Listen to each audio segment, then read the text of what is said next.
Heart of Darkness by Joseph Conrad. Chapter 2, Part 1. One evening, as I was lying flat on the deck of my steamboat, I heard voices approaching, and there were the nephew and the uncle strolling along the bank.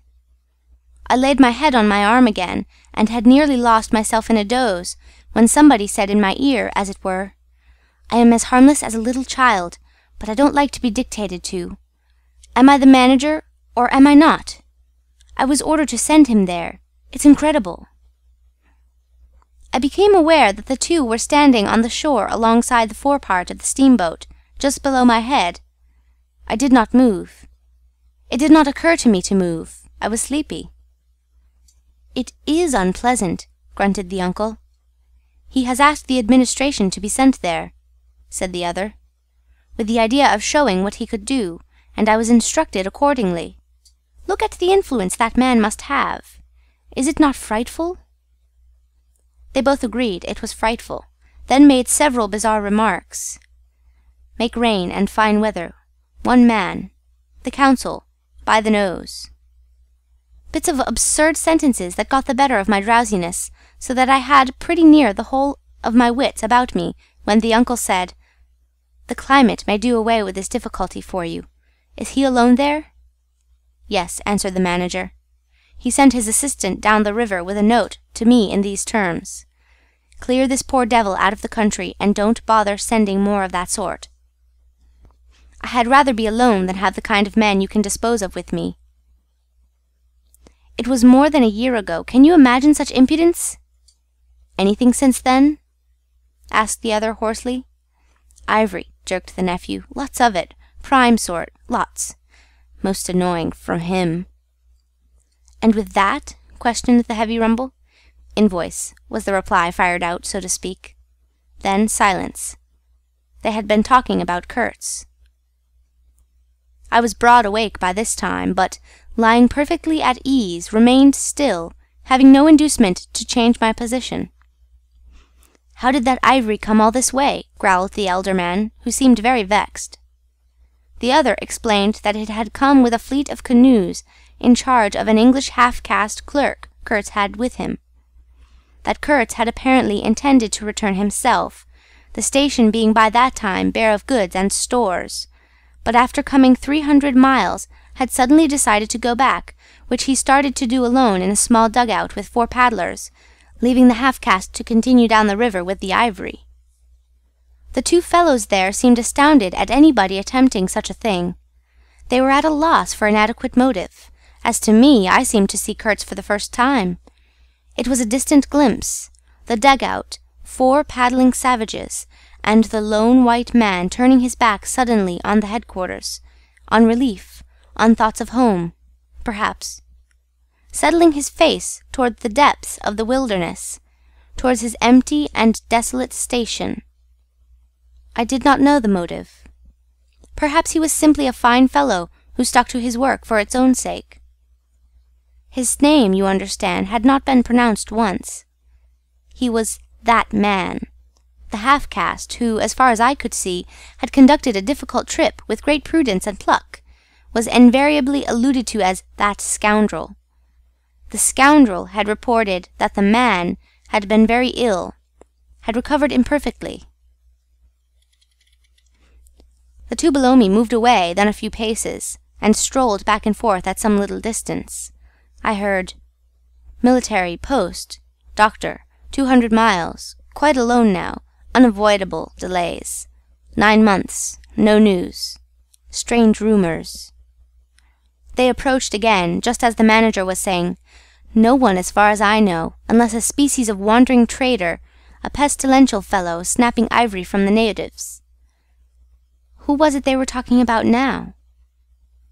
I gathered in snatches that this was some man supposed to be in Kurtz's district, and of whom the manager did not approve.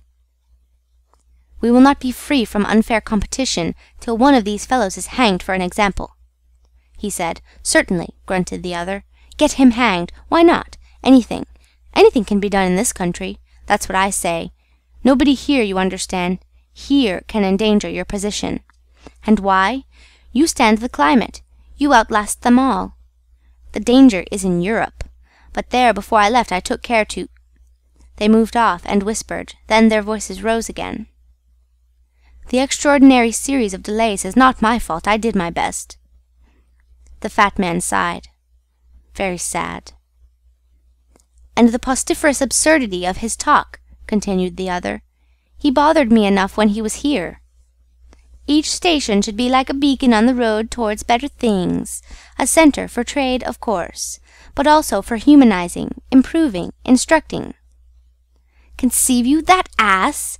And he wants to be manager. No, it's—" Here he got choked by excessive indignation, and I lifted my head the least bit. I was surprised to see how near they were, right under me. I could have spat on their hats. They were looking at the ground, absorbed in thought. The manager was switching his leg with a slender twig. His sagacious relative lifted his head.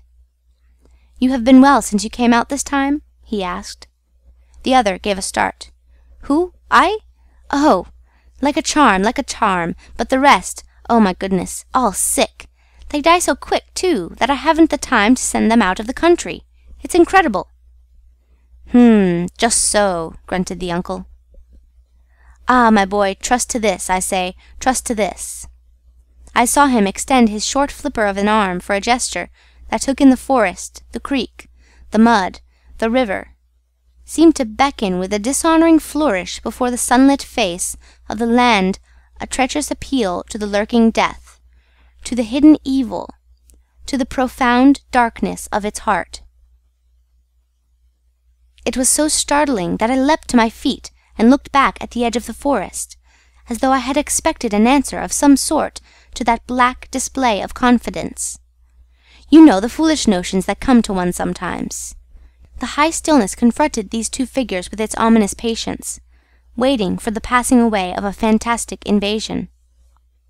They swore aloud together, out of sheer fright, I believe, then, pretending not to know anything of my existence, turned back to the station. The sun was low, and leaning forward side by side, they seemed to be tugging painfully uphill, their two ridiculous shadows of unequal length, that trailed behind them slowly over the tall grass without bending a single blade. In a few days the El Dorado expedition went into the patient wilderness, that closed upon it as the sea closes over a driver. Long afterwards the news came that all the donkeys were dead. I know nothing as to the fate of the less valuable animals. They, no doubt, like the rest of us, found what they deserved. I did not inquire. I was then rather excited at the prospect of meeting Kurtz very soon. When I say very soon, I mean it comparatively. It was just 2 months from the day we left the creek when we came to the bank below Kurtz's station. Going up that river was like travelling back to the earliest beginnings of the world, when vegetation rioted on the earth, and the big trees were kings. An empty stream, a great silence, an impenetrable forest. The air was warm, thick, heavy, sluggish. There was no joy in the brilliance of sunshine. The long stretches of the waterway ran on, deserted, into the gloom of the overshadowed distances. On silvery sandbanks, hippos and alligators sunned themselves side by side.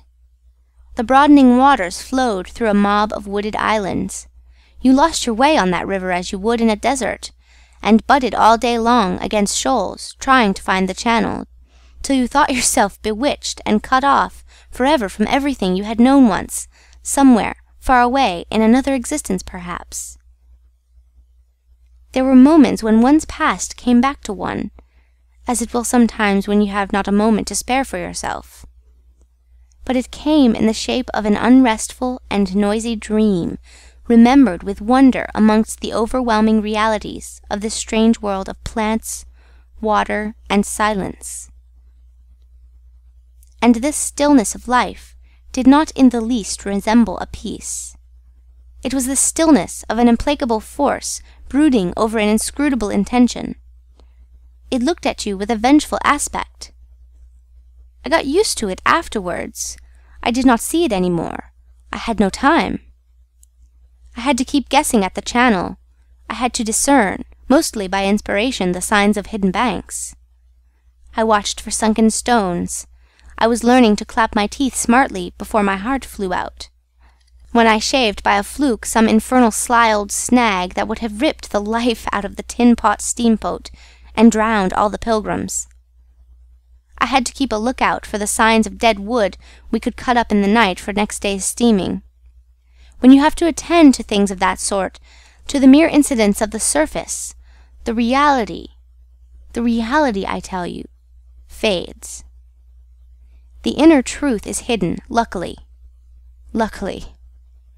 But I felt it all the same. I felt often its mysterious stillness, watching me at my money tricks, just as it watches you fellows performing on your respective tight-ropes for, what is it, half a crown a tumble? "Try to be civil, Marlowe," growled a voice, and I knew there was at least one listener awake besides myself. I beg your pardon, I forgot the heartache which makes up the rest of the price. And indeed, what does the price matter if the trick be well done? You do your tricks very well, and I didn't do badly either, since I managed not to sink that steamboat on my first trip. It's a wonder to me yet. Imagine a blindfolded man set to drive a van over a bad road. I sweated and shivered over that business considerably, I can tell you. After all, for a seaman to scrape the bottom of the thing that's supposed to float all the time under his care is the unpardonable sin. No one may know of it, but you never forget the thump, eh? A blow on the very heart. You remember it, you dream of it, you wake up at night and think of it, years after, and go hot and cold all over. I don't pretend to say that steamboat floated all the time. More than once she had to wade for a bit, with 20 cannibals splashing around and pushing. We had enlisted some of these chaps on the way for a crew. Fine fellows, cannibals, in their place. They were men one could work with, and I'm grateful to them. And after all, they did not eat each other before my face. They had brought along a provision of hippo meat, which went rotten, and made the mystery of the wilderness stink in my nostrils. Phew, I can sniff it now. I had the manager on board and 3 or 4 pilgrims with their staves, all complete. Sometimes we came upon a station close by the bank, clinging to the skirts of the unknown, and the white men rushing out of a tumble-down hovel with great gestures of joy and surprise and welcome. Seemed very strange, had the appearance of being held there captive by a spell. The word ivory would ring in the air for a while, and on we went again into the silence, along empty reaches, round the still bends, between the high walls of our winding way, reverberating in hollow claps the ponderous beat of the stern wheel. Trees, millions of trees, massive, immense, running up high, and at their foot, hugging the bank against the stream, crept the little begrimed steamboat, like a sluggish beetle crawling on the floor of a lofty portico. It made you feel very small, very lost, and yet it was not altogether depressing, that feeling. After all, if you were small, the grimy beetle crawled on, which was just what you wanted it to do. Where the pilgrims imagined it crawled to, I don't know. To some place where they expected to get something, I bet. For me, it crawled towards Kurtz, exclusively. But when the steam pipes started leaking, we crawled very slow. The reaches opened before us and closed behind, as if the forest had stepped leisurely across the water to bar the way for our return. We penetrated deeper and deeper into the heart of darkness. It was very quiet there. At night, sometimes, the roll of drums behind the curtain of trees would run up the river and remain sustained faintly, as if hovering in the air high over our heads, till the first break of day. Whether it meant war, peace, or prayer, we could not tell. The dawns were heralded by the descent of a chill stillness. The woodcutters slept, their fires burned low. The snapping of a twig would make you start.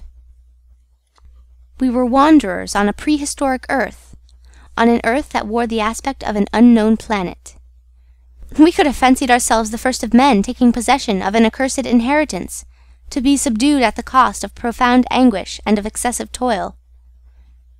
But suddenly, as we struggled round a bend, there would be a glimpse of rush walls, of peaked glass roofs, a burst of yells, a whirl of black limbs, a mass of hands clapping, of feet stamping, of bodies swaying, of eyes rolling, under the droop of heavy and motionless foliage.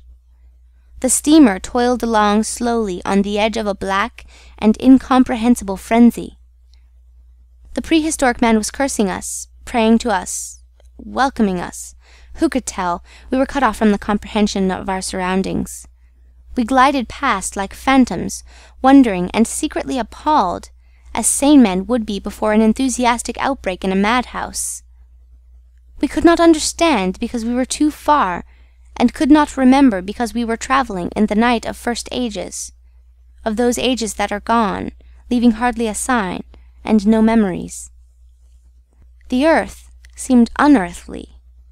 We are accustomed to look upon the shackled form of a conquered monster, but there you could look at a thing monstrous and free. It was unearthly, and the men were... No, they were not inhuman. Well, you know, that was the worst of it, this suspicion of their not being inhuman. It would come slowly to one. They howled and leaped, and spun, and made horrid faces. But what thrilled you was just the thought of their humanity, like yours, the thought of your remote kinship with this wild and passionate uproar. Ugly. Yes, it was ugly enough, but if you were man enough, you would admit to yourself that there was in you just the faintest trace of a response to the terrible frankness of that noise, a dim suspicion of there being a meaning in it which you so remote from the night of first ages, could comprehend. And why not? The mind of man is capable of anything, because everything is in it, all the past as well as all the future. What was there, after all? Joy, fear, sorrow, devotion, valor, rage? Who can tell? But truth. Truth stripped of its cloak of time. Let the fool gape and shudder. The man knows, and can look on without a wink. But he must at least be as much of a man as these on the shore. He must meet that truth with his own true stuff, with his own inborn strength. Principles won't do, acquisitions, clothes, pretty rags that would fly off at the first good shake. No, you want a deliberate belief. An appeal to me in this fiendish row, is there? Very well, I hear, I admit, but I have a voice too, and for good or evil mine is the speech that cannot be silenced. Of course a fool, what with sheer fright and fine sentiments, is always safe. Who's that grunting? You wonder I didn't go ashore for a howl and a dance? Well, no, I didn't. Fine sentiments, you say? Fine sentiments be hanged! I had no time. I had to mess about with white lead and strips of woolen blanket, helping to put bandages on those leaky steam pipes, I tell you. I had to watch the steering, and circumvent those snags, and get the tin pot along by hook or by crook. There was surface truth enough in these things to save a wiser man. And between whiles I had to look after the savage who was fireman. He was an improved specimen. He could fire up a vertical boiler. He was there below me, and, upon my word, to look at him was as edifying as seeing a dog, in a parody of breeches and a feather hat, walking on his hind legs. A few months of training had done for that really fine chap. He squinted at the steam gauge and at the water gauge with an evident effort of intrepidity. And he had filed teeth, too, the poor devil, and the wool of his pate shaved into queer patterns, and 3 ornamental scars on each of his cheeks. He ought to have been clapping his hands and stamping his feet on the bank, instead of which he was hard at work, a thrall to strange witchcraft, full of improving knowledge. He was useful because he had been instructed, and what he knew was this, that should the water in that transparent thing disappear, the evil spirit inside the boiler would get angry through the greatness of his thirst, and take a terrible vengeance. So he sweated and fired up, and watched the glass fearfully, with an impromptu charm made of rags tied to his arm, and a piece of polished bone as big as a watch stuck flatways through his lower lip. While the wooded bank slipped past us slowly, the short noise was left behind, the interminable miles of silence, and we crept on towards Kurtz. But the snags were thick, the water was treacherous and shallow, the boiler seemed indeed to have a sulky devil in it, and thus neither that fireman nor I had any time to peer into our creepy thoughts.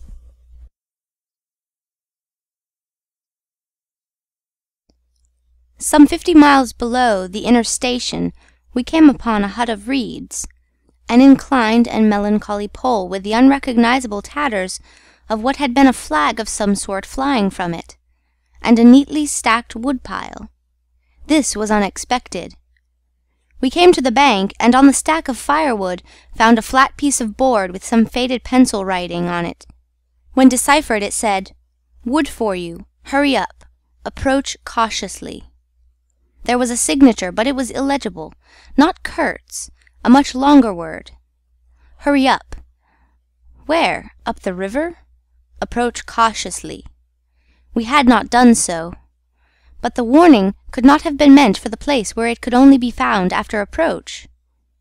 Something was wrong above. But what, and how much? That was the question. We commented adversely upon the imbecility of that telegraphic style. The bush around said nothing, and would not let us look very far either. A torn curtain of red twill hung in the doorway of the hut, and flapped sadly in our faces. The dwelling was dismantled, but we could see a white man had lived there not very long ago. There remained a rude table, a plank on 2 posts. A heap of rubbish reposed in a dark corner, and by the door I picked up a book. It had lost its covers, and the pages had been thumbed into a state of extremely dirty softness, but the back had been lovingly stitched afresh with white cotton thread, which looked clean yet. It was an extraordinary find. Its title was An Inquiry into Some Points of Seamanship, by a man Towson, some such name, Master in His Majesty's Navy. The matter looked dreary reading enough, with illustrative diagrams and repulsive tables of figures, and the copy was 60 years old. I handled this amazing antiquity with the greatest possible tenderness, lest it should dissolve in my hands. Within, Towser was inquiring earnestly into the breaking strain of ships' chains and tackle, and other such matters. Not a very enthralling book, but at the first glance you could see there a singleness of intention, an honest concern for the right way of going to work, which made these humble pages, thought out so many years ago, luminous with another than a professional light. The simple old sailor, with his talk of chains and purchases, made me forget the jungle and the pilgrims in a delicious sensation of having come upon something unmistakably real. Such a book, being here, was wonderful enough.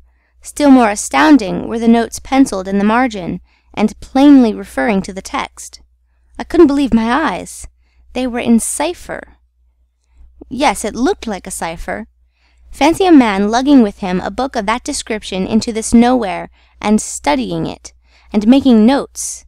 In cipher at that! It was an extravagant mystery. I had been dimly aware for some time of a worrying noise, and when I lifted my eyes I saw the woodpile was gone, and the manager, aided by all the pilgrims, was shouting at me from the riverside. I slipped the book into my pocket. I assure you, to leave off reading was like tearing myself away from the shelter of an old and solid friendship. I started the lame engine ahead. "It must be this miserable traitor, this intruder," exclaimed the manager, looking back malevolently at the place we had left. "He must be English," I said. "It will not save him from getting into trouble if he is not careful," muttered the manager darkly. I observed, with assumed innocence, that no man was safe from trouble in this world. The current was more rapid now. The steamer seemed at her last gasp. The stern wheel flopped languidly, and I caught myself listening on the tiptoe for the next beat of the boat. For in sober truth, I expected the wretched thing to give up every moment. It was like watching the last flickers of a life, but still we crawled. Sometimes I would pick out a tree a little way ahead to measure our progress towards Kurt's by, but I lost it invariably before we got abreast. To keep the eyes so long on one thing was too much for human patience. The manager displayed a beautiful resignation. I fretted and fumed and took to arguing with myself whether or no I would talk openly with Kurtz. But before I could come to any conclusion, it occurred to me that my speech or my silence, Indeed, any action of mine would be a mere futility. What did it matter what anyone knew or ignored? What did it matter who was manager? One gets sometimes such a flash of insight. The essentials of this affair lay deep under the surface, beyond my reach, and beyond my power of meddling. Towards the evening of the second day, we judged ourselves about 8 miles from Kurtz's station. I wanted to push on, but the manager looked grave and told me the navigation up there was so dangerous that it would be advisable, the sun being very low already, to wait where we were till next morning. Moreover, he pointed out that if the warning to approach cautiously were to be followed, we must approach in daylight, not at dusk or in the dark. This was sensible enough. 8 miles meant nearly 3 hours steaming for us, and I could also see suspicious ripples at the upper end of the reach. Nevertheless, I was annoyed beyond expression at the delay, and most unreasonably too, since one night more could not matter much after so many months. As we had plenty of wood, and caution was the word, I brought up in the middle of the stream. The reach was narrow, straight, with high sides like a railway cutting. The dusk came gliding into it long before the sun had set. The current ran smooth and swift, but a dumb immobility sat on the banks. The living trees, lashed together by the creepers and every living bush of the undergrowth, might have been changed into stone, even to the slenderest twig, to the lightest leaf. It was not sleep. It seemed unnatural, like a state of trance. Not the faintest sound of any kind could be heard. You looked on, amazed, and began to suspect yourself of being deaf. Then the night came suddenly, and struck you blind as well. About 3 in the morning some large fish leaped, and the loud splash made me jump as though a gun had been fired. When the sun rose, there was a white fog, very warm and clammy, and more blinding than the night. It did not shift or drive. It was just there, standing all round you like something solid. At 8 or 9, perhaps, it lifted as a shutter lifts. We had a glimpse of the towering multitude of trees, of the immense matted jungle, with the blazing little ball of the sun hanging over it, all perfectly still, and then the white shutter came down again smoothly, as if sliding in greased grooves. I ordered the chain, which we had begun to heave in, to be paid out again. Before it stopped running with a muffled rattle, a cry, a very loud cry, as of infinite desolation, soared slowly in the opaque air. It ceased. A complaining clamour, modulated in savage discords, filled our ears. The sheer unexpectedness of it made my hair stir under my cap. I don't know how it struck the others. To me it seemed as though the mist itself screamed, so suddenly, and apparently from all sides at once did this tumultuous and mournful uproar arise. It culminated in a hurried outbreak of almost intolerably excessive shrieking, which stopped short, leaving us stiffened in a variety of silly attitudes, and obstinately listening to the nearly as appalling and excessive silence. "Good God! What is the meaning?" stammered at my elbow one of the pilgrims, a little fat man with sandy hair and red whiskers, who wore side-spring boots and pink pig pyjamas tucked into his socks. 2 others remained open-mouthed a minute, then dashed into the little cabin to rush out incontinently and stand, darting scared glances with Winchesters at ready in their hands. What we could see was just the steamer we were on. Her outlines blurred as though she had been on the point of dissolving, and a misty strip of water, perhaps 2 feet broad, around her. And that was all. The rest of the world was nowhere, as far as our eyes and ears were concerned. Just nowhere. Gone. Disappeared. Swept off without leaving a whisper or a shadow behind. I went forward and ordered the chain to be hauled in short, so as to be ready to trip the anchor and move the steamboat at once if necessary. "Will they attack?" whispered an odd voice. "We will all be butchered in this fog," murmured another. The faces twitched with the strain, the hands trembled slightly, the eyes forgot to wink. It was very curious to see the contrast of expressions of the white men and of the black fellows of our crew, who were as much strangers to that part of the river as we, though their homes were only 800 miles away. The whites, of course, greatly discomposed, had besides a curious look of being painfully shocked by such an outrageous row. The others had an alert, naturally interested expression, but their faces were essentially quiet, even those of the one or two who grinned as they hauled at the chain. Several exchanged short, grunting phrases, which seemed to settle the matter to their satisfaction.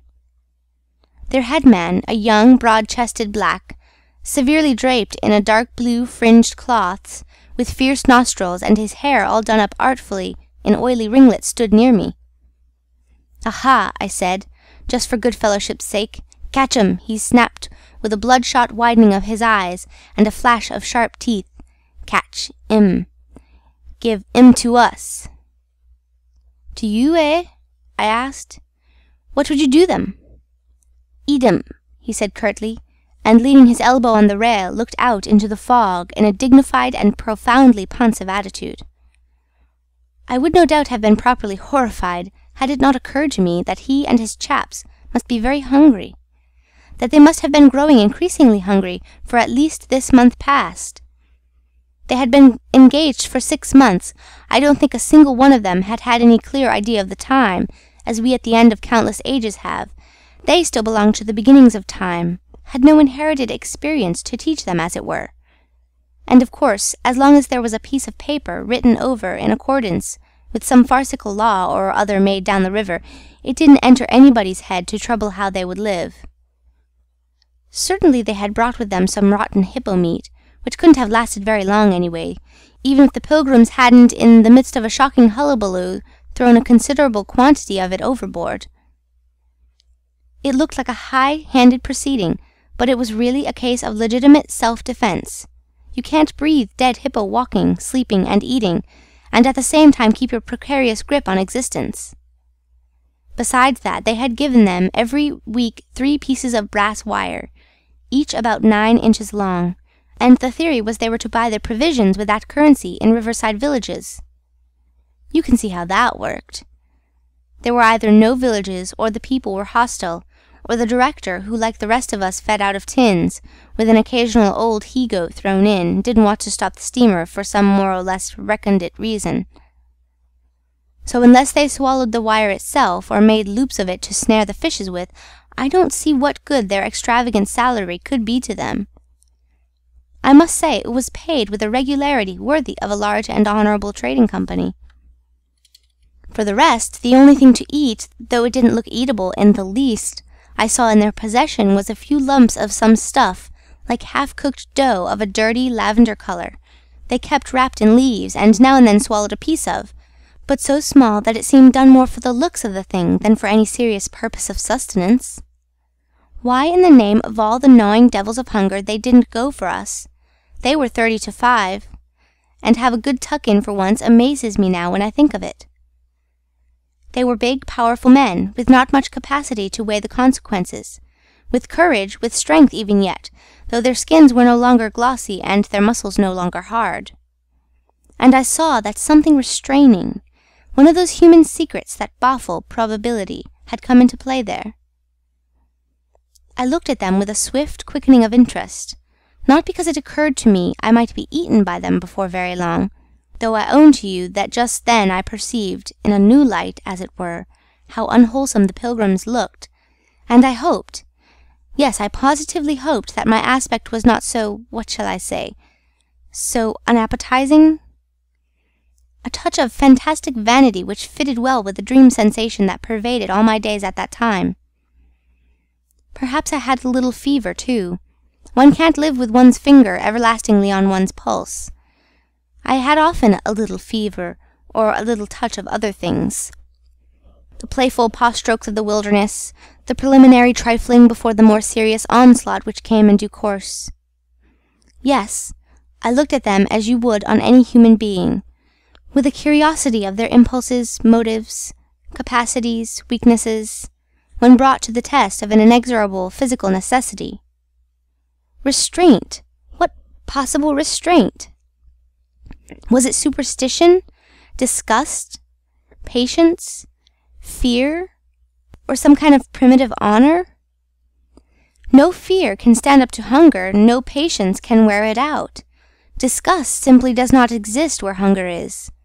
And as to superstition, beliefs, and what you may call principles, they are less than chaff in a breeze. Don't you know the devilry of lingering starvation, its exasperating torment, its black thoughts, its somber and brooding ferocity? Well, I do. It takes man all his inborn strength to fight hunger properly. It's really easier to face bereavement, dishonor, and the perdition of one's soul than this kind of prolonged hunger. Sad, but true. And these chaps, too, had no earthly reason for any kind of scruple. Restraint! I would just as soon have expected restraint from a hyena prowling amongst the corpses of a battlefield. But there was the fact facing me. The fact, dazzling to be seen, like the foam on the depths of the sea, like a ripple on an unfathomable enigma, a mystery greater when I thought of it than the curious, inexplicable note of desperate grief in this savage clamor that had swept by us on the river bank, behind the blind whiteness of the fog. End of Chapter 2, Part 1. Heart of Darkness by Joseph Conrad. Chapter 2, Part 2. Two pilgrims were quarreling in hurried whispers as to which bank. Left. No, no. How can you? Right, right, of course. It is very serious, said the manager's voice behind me. I would be desolate if anything should happen to Mr. Kurtz before we came up. I looked at him and had not the slightest doubt he was sincere. He was just the kind of man who would wish to preserve appearances. That was his restraint. But when he muttered something about going on at once, I did not even take the trouble to answer him. I knew, and he knew, that it was impossible. Were we to let go our hold at the bottom, we would be absolutely in the air, in space. We wouldn't be able to tell where we were going to, whether up or downstream, or across, till we fetched against one bank or the other, and then we wouldn't know at first which it was. Of course, I made no move. I had no mind for a smash-up. You couldn't imagine a more deadly place for a shipwreck. Whether we drowned at once or not, we were sure to perish speedily in one way or another. I authorize you to take all the risks, he said, after a short silence. I refuse to take any, I said shortly, which was just the answer he expected, though its tone might have surprised him. Well, I must defer to your judgment. You are captain, he said with marked civility. I turned my shoulder to him in sign of my appreciation, and looked into the fog. How long would it last? It was the most hopeless lookout. The approach to this Kurtz grubbing for ivory in the wretched bush was beset by as many dangers as though he had been an enchanted princess sleeping in a fabulous castle. Will they attack, do you think? Asked the manager in a confidential tone. I did not think they would attack, for several obvious reasons. The thick fog was one. If they left the bank in their canoes, they would get lost in it, as we would be if we attempted to move. Still, I had also judged the jungle of both banks quite impenetrable, and yet eyes were in it, eyes that had seen us. The riverside bushes were certainly very thick, but the undergrowth behind was evidently penetrable. However, during the short lift I had seen no canoes anywhere in the reach, certainly not abreast of the steamer. But what made the idea of attack inconceivable to me was the nature of the noise, of the cries we had heard. They had not the fierce character boding immediate hostile intention. Unexpected, wild, and violent as they had been, they had given me an irresistible impression of sorrow. The glimpse of the steamboat had for some reason filled those savages with unrestrained grief. The danger, if any, I expounded, was from our proximity to a great human passion let loose. Even extreme grief may ultimately vent itself in violence, but more generally takes the form of apathy. You should have seen the pilgrims stare. They had no heart to grin, or even to revile me, but I believe they thought me gone mad, with fright maybe. I delivered a regular lecture. My dear boys, it was no good bothering. Keep a lookout? Well, you may guess I watched the fog for the signs of lifting as a cat watches a mouse. But for anything else, our eyes were of no more use to us than if we had been buried miles deep in a heap of cotton wool. It felt like it, too, choking, warm, stifling. Besides, all I said, though it sounded extravagant, was absolutely true to fact. What we afterwards alluded to as an attack was really an attempt at repulse. The action was very far from being aggressive. It was not even defensive in the usual sense. It was undertaken under the stress of desperation, and in its essence was purely protective. It developed itself, I should say, 2 hours after the fog lifted, and its commencement was at a spot, roughly speaking, about 1.5 miles below Kurtz's station. We had just floundered and flopped round a bend, when I saw an islet, a mere grassy hummock of bright green in the middle of the stream. It was the only thing of the kind, but as we opened the reach more, I perceived it was the head of a long sandbank, or rather of a chain of shallow patches stretching down the middle of the river. They were discoloured, just awash, and the whole lot was seen under the water, exactly as a man's backbone is seen running down the middle of his back under the skin. Now, as far as I did see, I could go to the right or to the left of this. I didn't know either channel, of course. The banks looked pretty well alike, the depth appeared the same. But as I had been informed the station was on the west side, I naturally headed for the western passage. No sooner had we fairly entered it than I became aware it was much narrower than I had supposed. To the left of us there was the long uninterrupted shoal, and to the right a high, steep bank, heavily overgrown with bushes. Above the bush the trees stood in serried ranks. The twigs overhung the current thickly, and from distance to distance a large limb of some tree projected rigidly over the stream. It was then well on in the afternoon, the face of the forest was gloomy, and a broad strip of shadow had already fallen on the water. In this shadow we steamed up, very slowly, as you may imagine. I sheered her well inshore, the water being deepest near the bank, as the sounding-pole informed me. One of my hungry and forbearing friends was sounding in the bows just below me. This steamboat was exactly like a decked scow. On the deck there were 2 little teak-wood houses with doors and windows. The boiler was in the fore-end, and the machinery right astern. Over the whole there was a light roof supported on stanchions. The funnel projected through that roof, and in front of the funnel a small cabin built of light planks served for a pilot-house. It contained a couch, 2 camp stools, a loaded Martini Henry leaning in one corner, a tiny table, and the steering wheel. It had a wide door in front and a broad shutter at each side. All these were always thrown open, of course. I spent my days perched up there on the extreme fore-end of that roof before the door. At night I slept, or tried to, on the couch.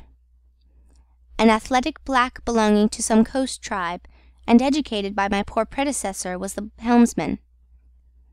He sported a pair of brass earrings, wore a blue cloth wrapper from the waist to the ankles, and thought all the world of himself. He was the most unstable kind of fool I had ever seen. He steered with no end of a swagger while you were by, but if he lost sight of you, he became instantly the prey of an abject funk, and would let that cripple of a steamboat get the upper hand of him in a minute. I was looking down at the sound pole and feeling much annoyed to see at each try a little more of it stuck out of that river, when I saw my poleman give up on the business suddenly, and stretch himself flat on the deck, without even taking the trouble to haul his pole in. He kept hold on it, though, and it trailed in the water. At the same time the fireman, whom I could also see below me, sat down abruptly before his furnace and ducked his head. I was amazed. Then I had to look at the river mighty quick, because there was a snag in the fairway. Sticks. Little sticks were flying about, thick. They were whizzing before my nose, dropping below me, striking behind me against my pilot-house. All this time the river, the shore, the woods were very quiet. perfectly quiet. I could only hear the heavy splashing thump of the stern wheel and the patter of these things. We cleared the snag clumsily. Arrows, by Jove! We were being shot at. I stepped in quickly to close the shutter on the land side. That fool helmsman, his hands on the spokes, was lifting his knees high, stamping his feet, champing his mouth like a reined-in horse. Confound him! And we were staggering within 10 feet of the bank. I had to lean right out to swing the heavy shutter, and I saw a face amongst the leaves on the level with my own, looking at me very fierce and steady. And then, suddenly, as though a veil had been removed from my eyes, I made out, deep in the tangled gloom, naked breasts, arms, legs, glaring eyes. The bush was swarming with human limbs in movement, glistening of bronze color. The twigs shook, swayed, and rustled. The arrows flew out of them, and then the shutter came to.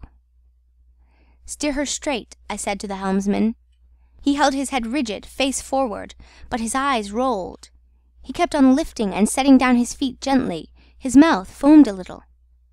"Keep quiet," I said in a fury. I might just as well have ordered a tree not to sway in the wind. I darted out. Below me there was a great scuffle of feet on the iron deck. Confused exclamations. A voice screamed, "Can you turn back?" I caught sight of a V-shaped ripple on the water ahead. What? Another snag! A fusillade burst out under my feet. The pilgrims had opened with their Winchesters, and were simply squirting lead into that bush. A deuce of a lot of smoke came up and drove slowly forward. I swore at it. Now I couldn't see the ripple or the snag either. I stood in the doorway, peering, and the arrows came in swarms. They might have been poisoned, but they looked as though they wouldn't kill a cat. The bush began to howl. Our woodcutters raised a warlike whoop. The report of a rifle just at my back deafened me. I glanced over my shoulder, and the pilot-house was yet full of noise and smoke when I made a dash at the wheel. The fool nigger had dropped everything. To throw the shutter open and let off that martini, Henry. He stood before the wide opening, glaring, and I yelled at him to come back while I straightened the sudden twist out of that steamboat. There was no room to turn even if I had wanted to. The snag was somewhere very near ahead in that confounded smoke. There was no time to lose, so I just crowded her into the bank, right into the bank, where I knew the water was deep. We tore slowly along the overhanging bushes in a whirl of broken twigs and flying leaves. The fusillade below stopped short, as I had foreseen it would when the squirts got empty. I threw my head back to a glinting whiz that traversed the pilot-house, in at one shutter-hole and out at the other. Looking past that mad helmsman, who was shaking the empty rifle and yelling at the shore, I saw vague forms of men running bent double, leaping, gliding, distinct, incomplete, evanescent. Something big appeared in the air before the shutter. The rifle went overboard, and the man stepped back swiftly, looked at me over his shoulder in an extraordinary, profound, familiar manner, and fell upon my feet. The side of his head hit the wheel twice, and the end of what appeared a long cane clattered round and knocked over a little camp stool. It looked as though, after wrenching that thing from somebody ashore, he had lost his balance in the effort. The thin smoke had blown away. We were clear of the snag, and looking ahead I could see that in another 100 yards or so I would be free to sheer off, away from the bank. But my feet felt so very warm and wet that I had to look down. The man had rolled on his back and stared straight up at me. Both his hands clutched that cane. It was the shaft of a spear that, either thrown or lunged through the opening, had caught him in the side, just below the ribs. The blade had gone in out of sight, after making a frightful gash. My shoes were full. A pool of blood lay very still, gleaming, dark red under the wheel. His eyes shone with an amazing lustre. The fusillade burst out again. He looked at me anxiously, gripping the spear like something precious. With an air of being afraid I would try to take it away from him. I had to make an effort to free my eyes from his gaze and attend to the steering. With one hand I felt above my head for the line of the steam whistle, and jerked out screech after screech hurriedly.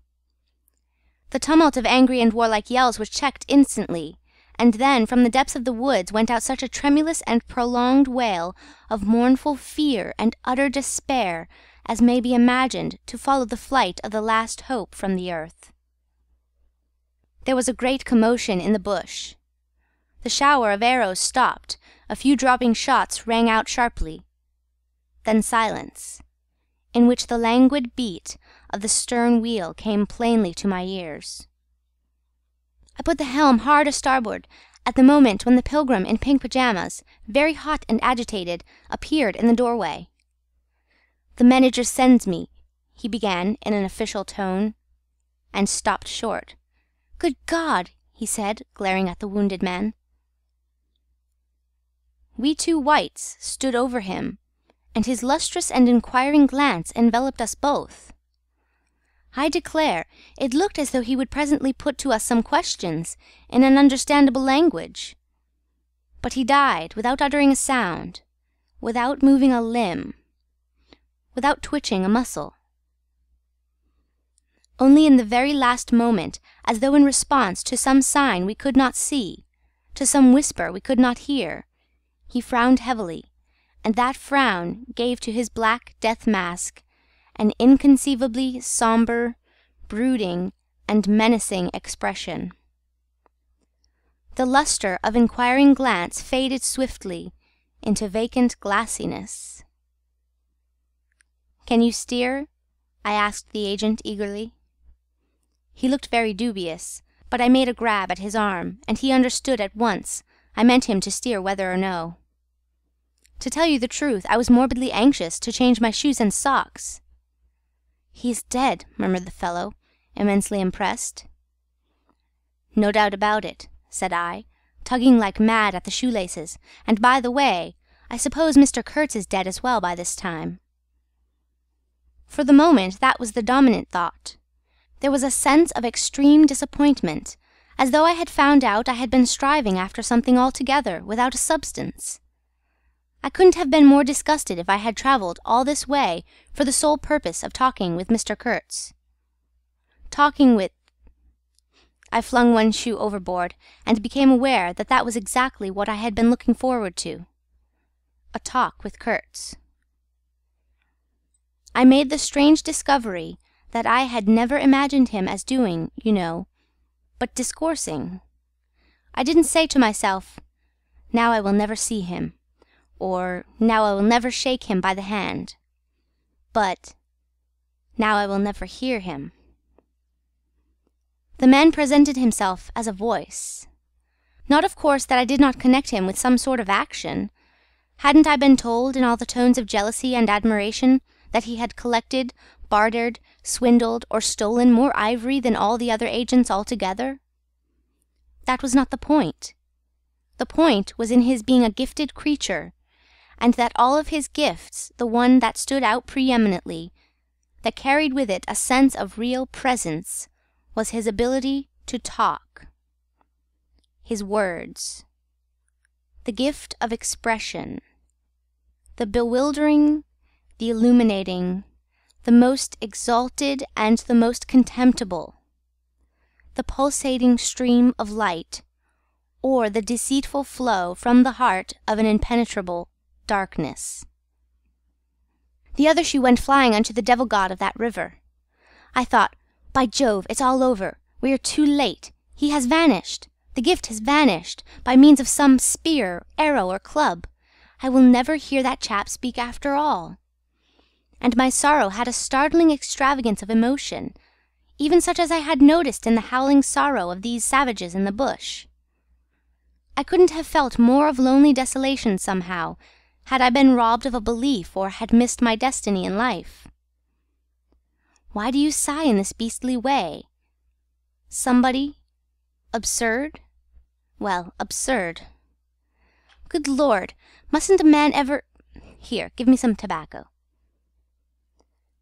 There was a pause of profound stillness. Then a match flared, and Marlowe's lean face appeared, worn, hollow, with downward folds and dropped eyelids, with an aspect of concentrated attention. And as he took vigorous draws at his pipe, it seemed to retreat and advance out of the night in the regular flicker of tiny flame. The match went out. "Absurd!" he cried. "This is the worst of trying to tell. Here you all are, each moored with 2 good addresses, like a hulk with 2 anchors, a butcher round one corner, a policeman round another, excellent appetites, and temperature normal, you hear, normal from year's end to year's end. And you say, absurd. Absurd be exploded! Absurd! My dear boys, what can you expect from a man who, out of sheer nervousness, had just flung overboard a pair of new shoes? Now I think of it, it is amazing I did not shed tears. I am, upon the whole, proud of my fortitude. I was cut to the quick at the idea of having lost the inestimable privilege of listening to the gifted Kurtz. Of course, I was wrong. The privilege was waiting for me. Oh yes, I heard more than enough, and I was right, too. A voice. He was very little more than a voice. And I heard him, it, this voice, other voices. All of them were so little more than voices, and the memory of that time itself lingers around me, impalpable, like a dying vibration of one immense jabber, silly, atrocious, sordid, savage, or simply mean, without any kind of sense. Voices. Voices. Even the girl herself, now. He was silent for a long time. I laid the ghost of his gifts at last with a lie, he began suddenly. Girl? What?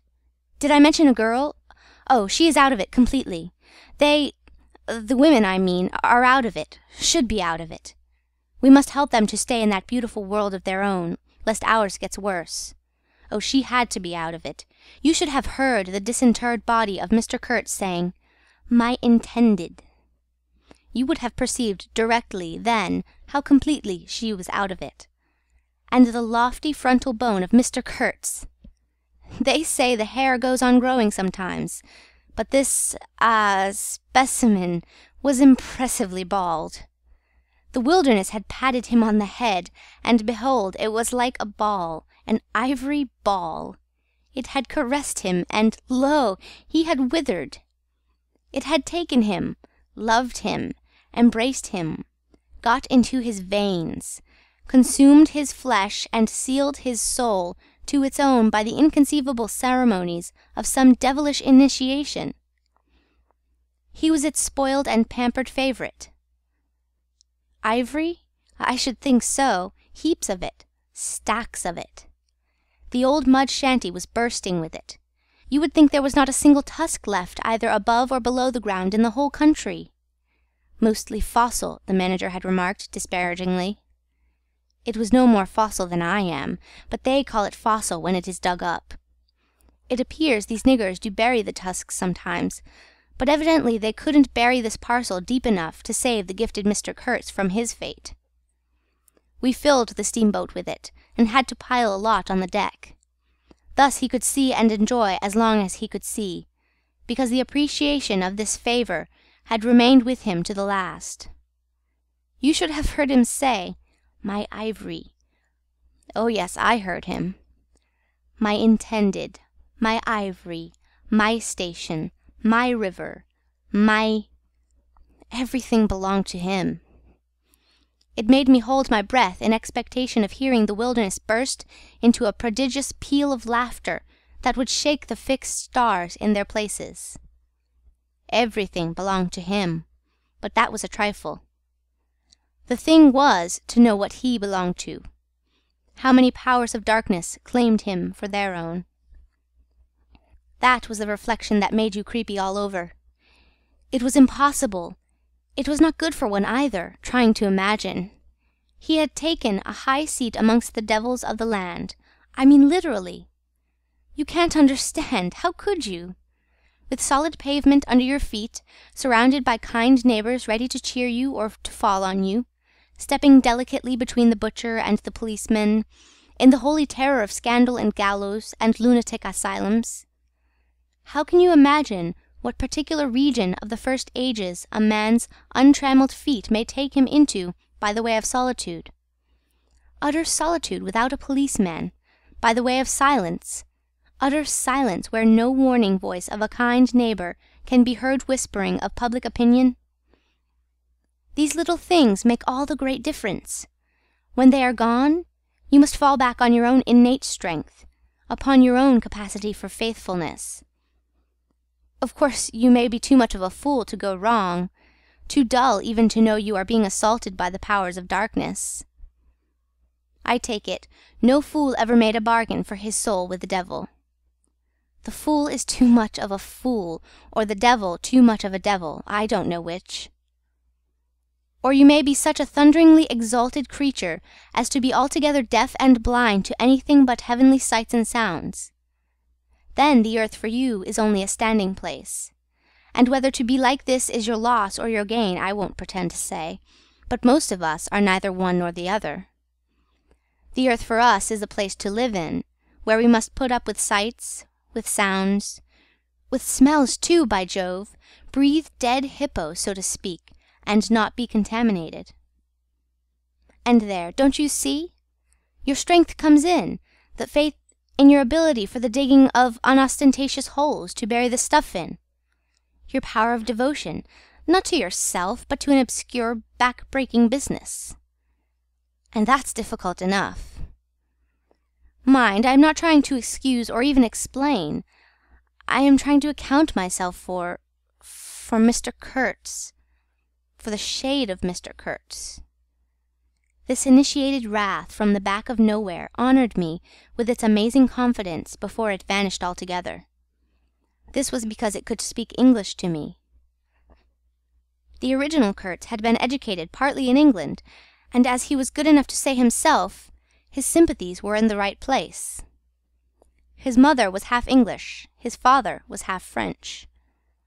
All Europe contributed to the making of Kurtz, and by I learned that, most appropriately, the International Society for the Suppression of Savage Customs had entrusted him with the making of a report for its future guidance.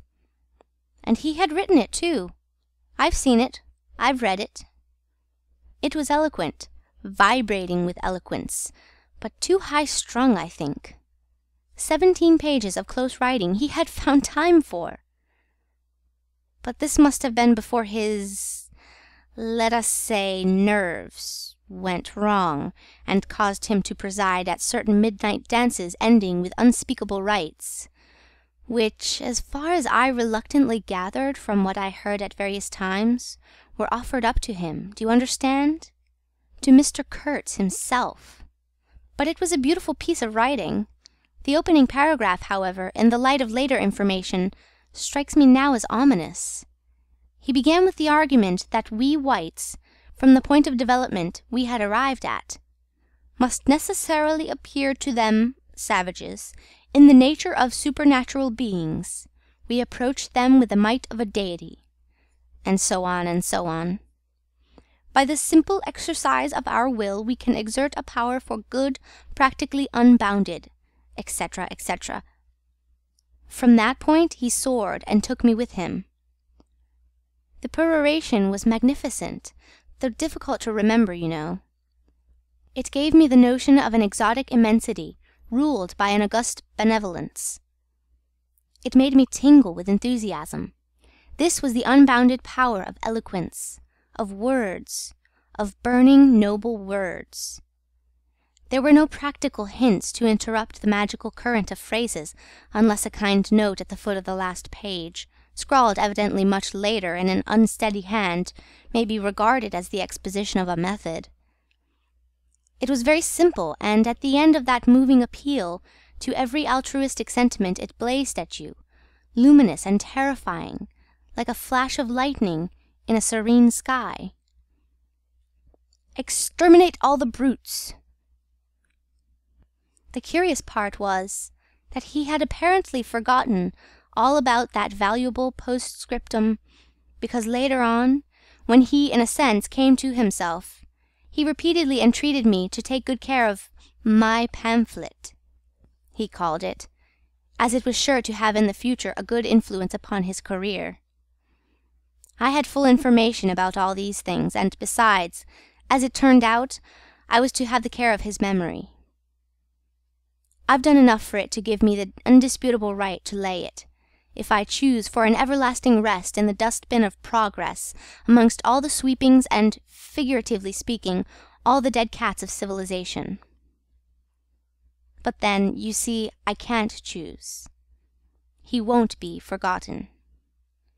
Whatever he was not common. He had the power to charm or frighten rudimentary souls into an aggravated witch dance in his honour. He could also fill the small souls of the pilgrims with bitter misgivings. He had one devoted friend, at least, and he had conquered one soul in the world that was neither rudimentary nor tainted with self-seeking. No, I can't forget him, though I am not prepared to affirm the fellow was exactly worth the life we lost in getting to him. I missed my late helmsman awfully. I missed him even while his body was still lying in the pilot-house. Perhaps you will think it passing strange, this regret, for a savage who was no more account than a grain of sand in a black Sahara. Well, you don't see, he had something. He had steered. For months I had him at my back, a help, an instrument. It was a kind of partnership. He steered for me, I had to look after him, I worried about his deficiencies, and thus a subtle bond had been created, of which I only became aware when it was suddenly broken. And the intimate profundity of that look he gave me when he received his hurt remains to this day in my memory, like a claim of distant kinship affirmed in a supreme moment. Poor fool, if he had only left that shutter alone! He had no restraint, just like Kurtz. A tree swayed by the wind. As soon as I had put on a dry pair of slippers, I dragged him out, after first jerking the spear out of his side, which operation I confess I performed with my eyes shut tight. His heels leaped together over the little doorstep. His shoulders were pressed to my breast. I hugged him from behind desperately. Oh, he was heavy, heavier than any man on earth, I should imagine. Then, without more ado, I tipped him overboard. The current snatched him as though he had been a wisp of grass, and I saw the body roll over twice before I lost sight of it forever. All the pilgrims and the manager were then congregated on the awning deck about the pilot-house, chattering at each other like a flock of excited magpies. And there was a scandalized murmur at my heartless promptitude. What they wanted to keep that body hanging about for, I can't guess. Embalm it, maybe? But I had also heard another, and a very ominous, murmur on the deck below. My friends, the woodcutters, were likewise scandalized, and with better show of reason, though I admit that the reason itself was quite inadmissible. Oh, quite! I had made up my mind that if my late helmsman was to be eaten, the fishes alone should have him. He had been a very second-rate helmsman while alive, but now he was dead, he might have become a first-class temptation, and possibly cause some startling trouble. Besides, I was anxious to take the wheel, the man in pink pyjamas showing himself a hopeless duffer at the business. This I did directly the simple funeral was over. We were going half-speed, keeping right in the middle of the stream, and I listened to the talk about me. They had given up Kurtz. They had given up the station. Kurtz was dead, and the station had been burnt, and so on, and so on.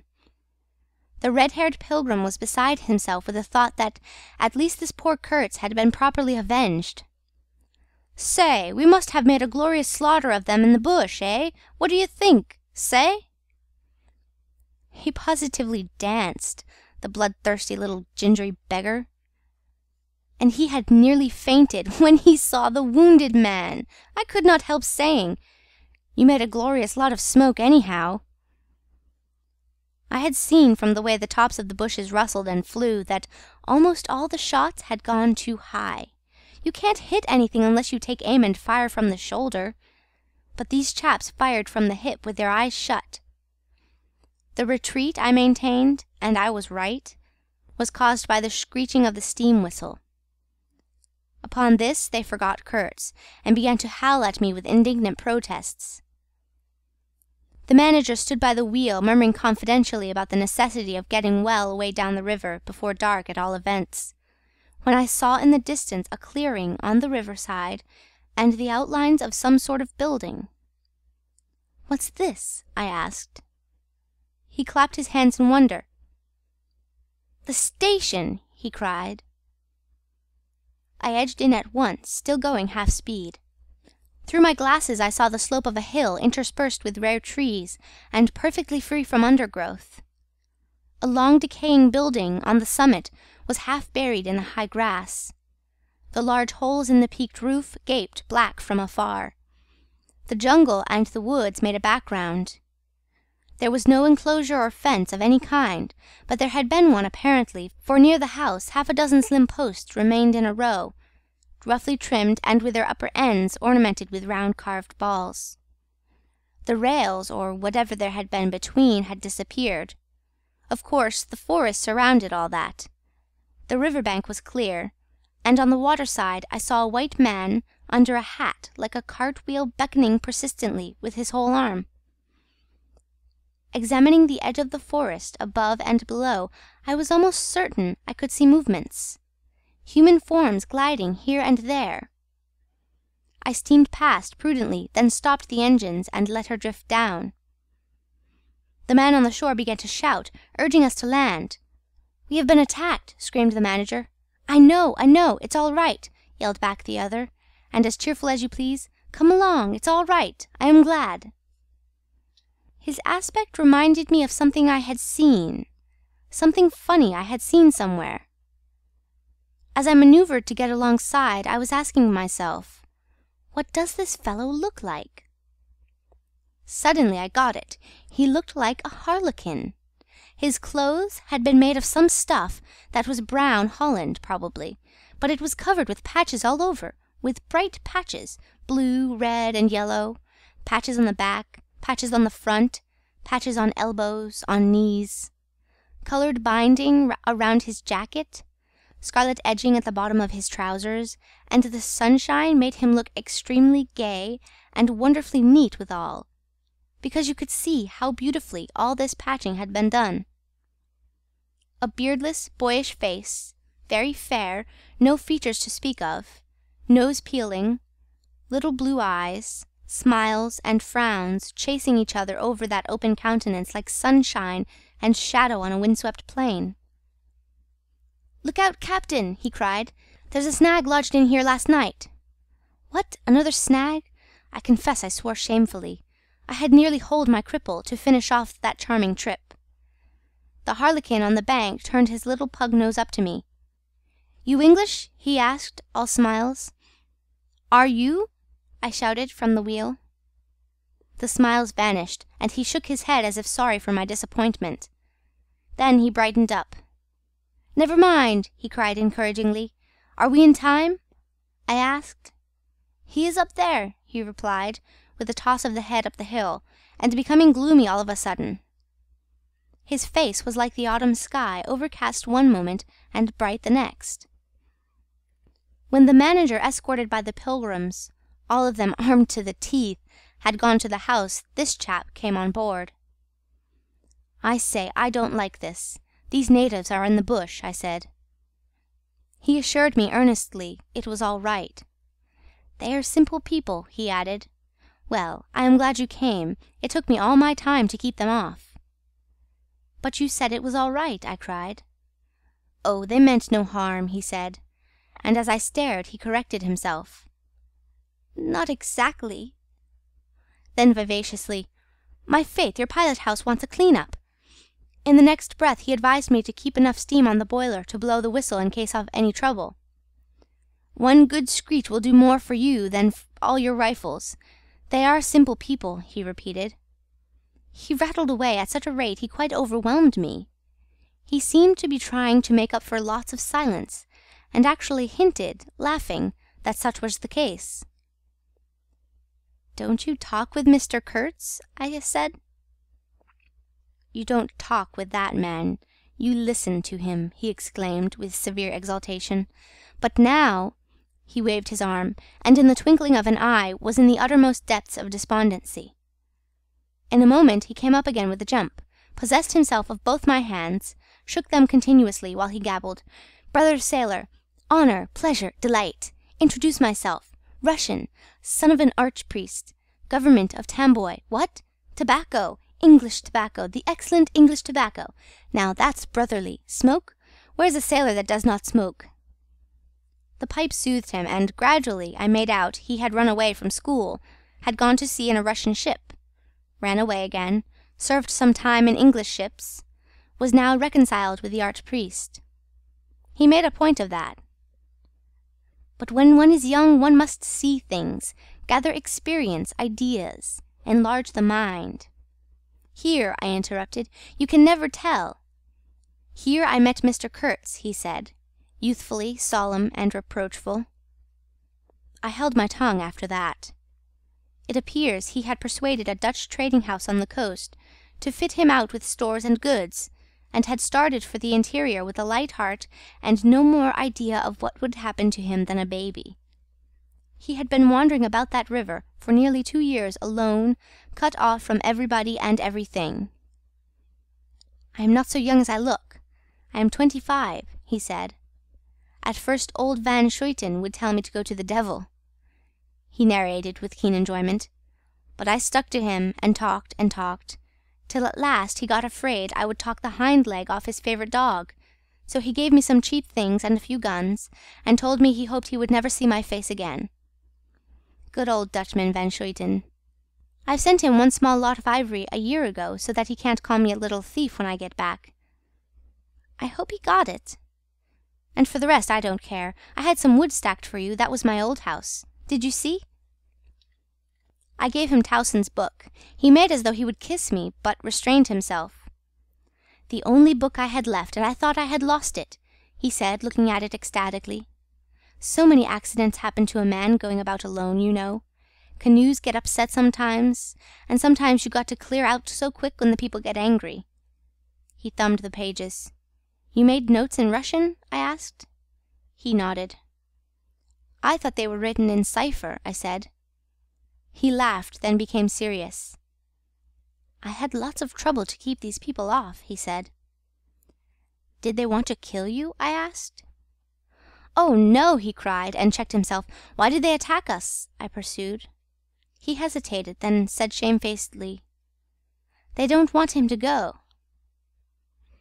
"Don't they?" I said curiously. He nodded, a nod full of mystery and wisdom. "I tell you," he cried, "this man has enlarged my mind." He opened his arms wide, staring at me with his little blue eyes that were perfectly round. End of Chapter 2, Part 2.